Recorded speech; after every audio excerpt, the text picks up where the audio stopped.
안녕하세요, 여러분. 구독과 좋아요 부탁드리고요. 상장한 지 얼마 안 된 기업들을 리뷰하고 있습니다. 이번 영상에서는 그렉 관련된 소식하고요. 그리고 캐시우드가 내년에 본인의 포트폴리오에 대한 내용을 좀 이야기한 게 있는데 여기서 전기차 관련 이야기를 좀 해서 관련 내용을 좀 이야기해 드리겠습니다. 첫 번째는 정말로 많은 분들이 요청해 주셨던 그랩인데요. 이 기업을 리뷰도 리뷰인데 현재 목표가가 한 12월 중순쯤에 공개됐습니다. 그래서 목표가가 상당히 높은데 관련 내용을 좀 어떻게 보면 좋을지 이 증권사들에서 어떤 부분을 주목하고 있는지 먼저 이야기해 보겠습니다.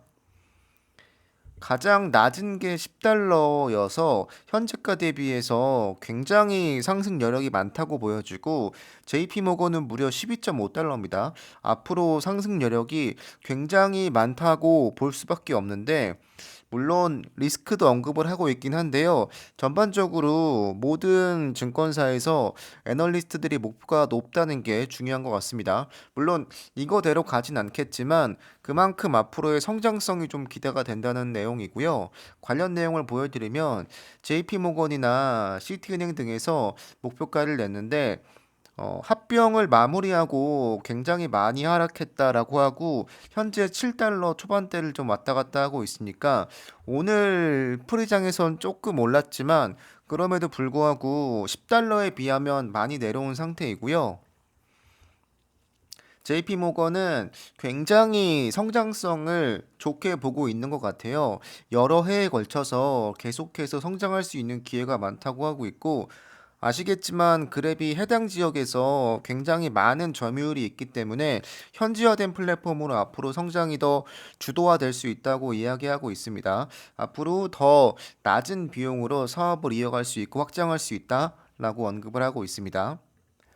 먼저 JP 모건의 본인들이 어떻게 이 기업을 바라보고 있는지에 대한 내용을 정리했는데 앞으로 12개월 동안 12.5달러에 굉장히 높은 정도의 목표가를 냈습니다.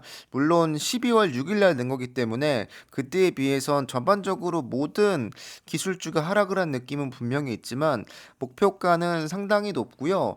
앞으로 한 70% 정도의 상승 여력이 있다는 걸 뜻합니다.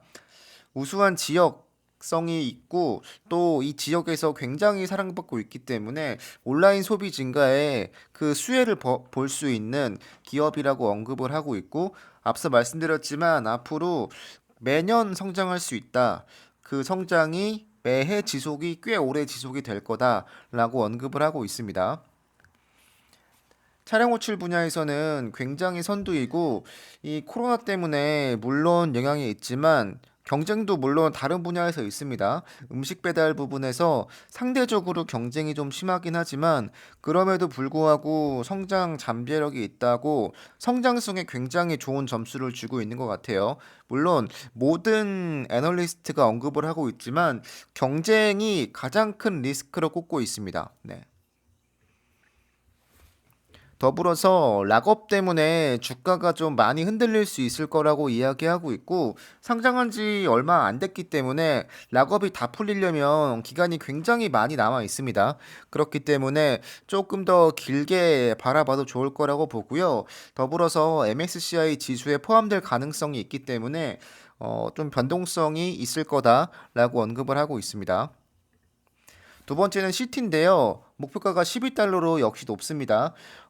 성장성에 점수를 주는 건 같은데요. 여기서 조금 다른 언급을 하고 있는 건 데이터를 많이 확보할 수 있기 때문에 앞으로 데이터 기업으로서의 발전도 있을 거라는 거고 더불어서 이 데이터를 활용해서 금융 서비스를 교체 판매할 수 있기 때문에 제가 핀테크 기업에서 계속 강조하고 있는 여러 상품을 더 많이 판매할 수 있는 한 고객에게 많이 노출시킬 수 있는 교체 판매가 많아질 거다라고 언급을 하고 있습니다. 다만 여기서도 언급하고 있는 건 역시 이 경쟁을 언급하고 있습니다. 더불어서 코로나 때문에 전 세계가 좀 어려움을 겪을 가능성이 있기 때문에 그랩도 역시 여기에 대해서 좀 조심해야 한다고 이야기하고 있고요.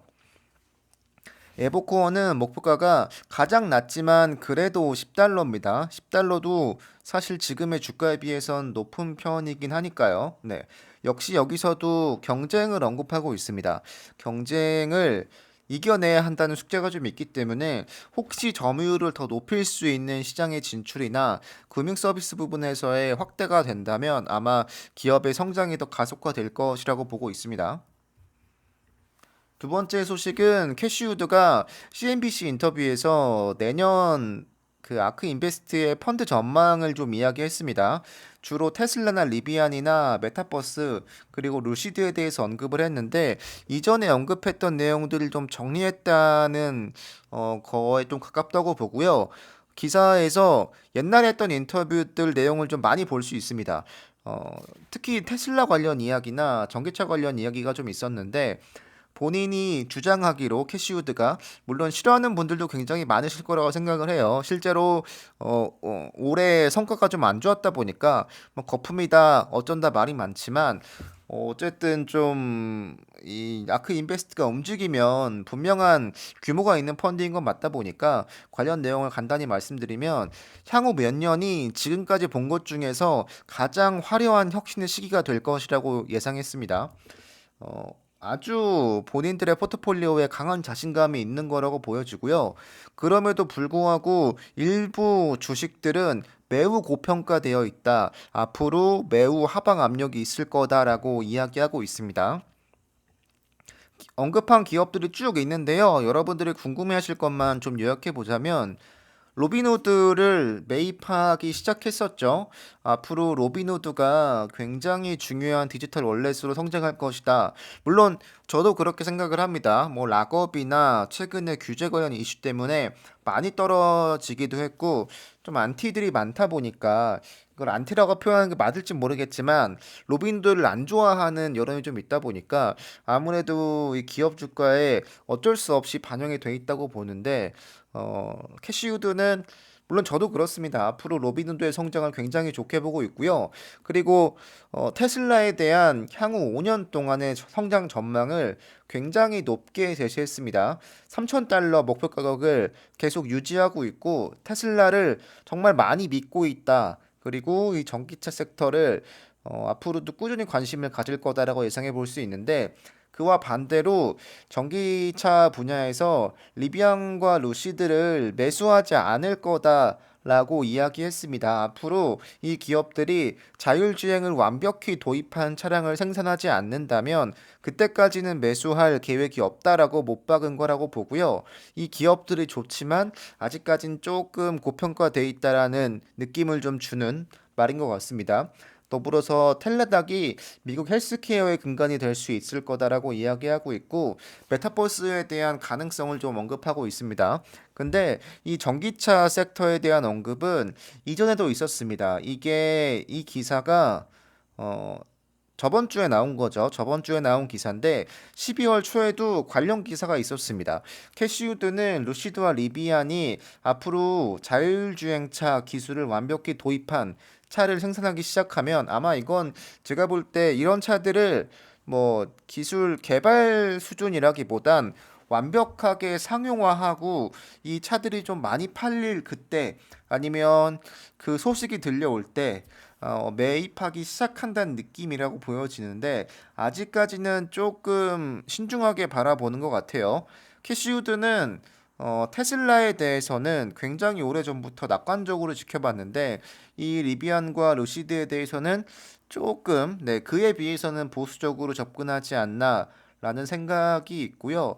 이런 테슬라에 대한 사랑이 다른 기업에게까지는 이어지지 않는다라고 이야기하고 있습니다. 저번 달에 있었던 기사인데요. 이때 당시에는 리비안 주식이 좀 고평가란 이야기가 많았죠. 현재 하락을 하긴 했지만 뭐 지금도 고평가다란 이야기가 많긴 많습니다만 이 당시에도 리비안 주식을 사지 않을 거다라고 이야기했습니다.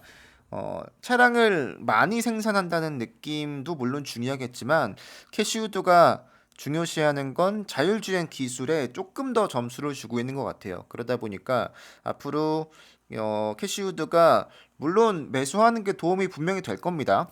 그럼에도 불구하고 네, 아직까지는 이런 입장을 갖고 있다라는 게 중요할 것 같습니다. 네, 이 내용은 여기서 마치겠습니다. 여러분들 감사합니다.